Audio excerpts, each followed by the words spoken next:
பாஜக கூட்டணினால உங்களுக்கு கிடைத்ததை விட இழந்தது அதிகங்கிறீங்களா? இதுவரைக்கும் தேர்தல் களத்துல அவர்களோடு இருந்ததுனால உங்களுக்கு கிடைத்ததை விட இழந்தது அதிகம் அப்படின்னு சந்தேகமே கிடையாதுங்க.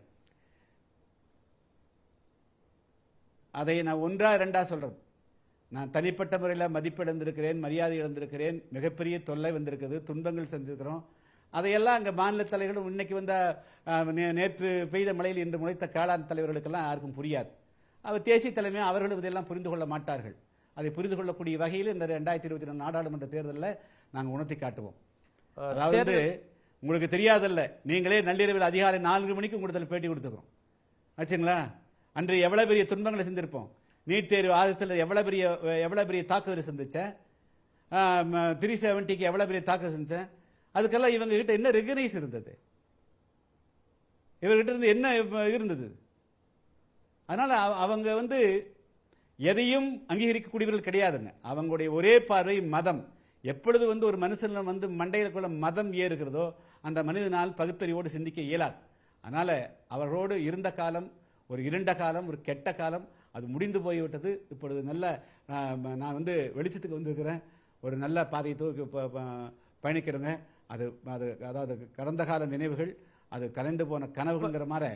நீட் உள்ளிட்ட விஷயங்கள்ல உங்க நிலைப்பாட்டை மாற்றி இருக்கீங்களா? மக்கள் மனநிலை இப்படி இருக்கு, தமிழ்நாட்டு மக்கள் எதிர்பார்ப்பு இப்படி இருக்கு அப்படிங்கிறதுல இருந்து அதை உணர்ந்து அல்லது அந்த நிலைப்பாட்டுக்கு வந்திருக்கீங்களா? அதை எப்படி புரிஞ்சுக்கிறது?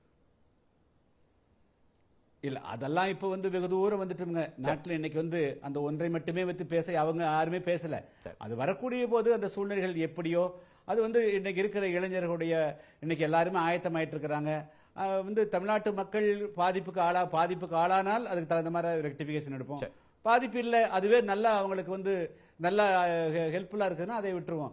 இன்னைக்கு அதை தாண்டி இன்னைக்கு எங்கேயோ தமிழ்நாடு வந்துருச்சுங்க. இன்னைக்கு படித்து அதாவது இந்த சட்டம் பயின்று வரக்கூடியவர்கள், பொறியியல் கல்லூரி பயின்று வரக்கூடியவர்கள், கலை அறிவியல் கல்லூரி பயின்று வரக்கூடியவர்கள், அவங்களுக்கெல்லாம் வேலை வாய்ப்பு உருவாக்கி கொடுக்குது. அவங்களுடைய வாழ்வாதாரத்தை, அதாவது ப்ராஸ்பரிட்டி ஃபார் ஆல், இந்த தமிழ்நாட்டில் வாழக்கூடிய அனைவருடைய வாழ்க்கையிலும் ஒளியேற்றுவதும் அவர்களுக்கு வாழ்க்கையில் வளம் சேர்ப்பது ஒன்றை தவிர என்னுடைய சிந்தனையில் வேறு எதுவுமே கிடையாது.